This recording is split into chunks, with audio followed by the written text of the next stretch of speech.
Tungod sa kabalaka sa usa ka ulitaw nga nakapalit og motor sa marketplace apan uwahin na siyang nasayod nga questionably di ay ang papilis, hinungdan nga midangop siya sa Brigada Action Center. Dayag sa panagway ang kabalaka ni Jan atol sa iyang pagdangop sa brigada. Gumikan kay naputos sa kalibog ang iyang hunahuna ug gusto kini og katinawan. Wa magdahom si Jan nga dili di ay mao kadtong tawo nga iyang gibayaran sa pagpalit og motor ug sa pangan sa rehistro sa owner sa motor. Balaan ako nga ang ilang dokumento di ay piki. Dito na niya kini nadiskubrihan dihang gibisita niya ang dealer sa motor ug nasuta nga wala pa kini maimpas. Dito ko na kasayod nga piki di ay kay pagpalit na ko sa motor anang March 8 niya na tong gipalitan ako nga ang papel sa motor moabot na sunod semana.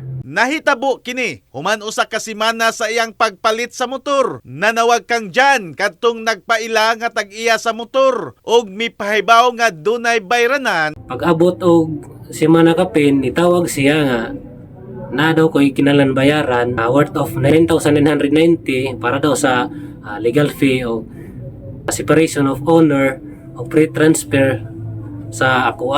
So nakabada pagid ko og 3,000. Ang motorcycle dealer company mipahibaw kang Jan nga gipanag-iya sa usa ka seaman ang motor ug nasuta nga piki ang iyang gihuptan nga papilis nga giingong gihatag sa bugos nga seller nga nakabutang nga naimpas na kini apan sa record sa kompanya adunay pending nga bayranan nga 31,000 pesos. Akong i-clarify, ma'am, unsa di ka tinuod nga naamoy bag-ong policy nga mo ning kantidad nga kinahanglan bayaran ako para ma-release ang papel. To niya na ang taga-sumisyo nga wala niya ng palisiya, sir. Motong nangayo siya og document sa motor.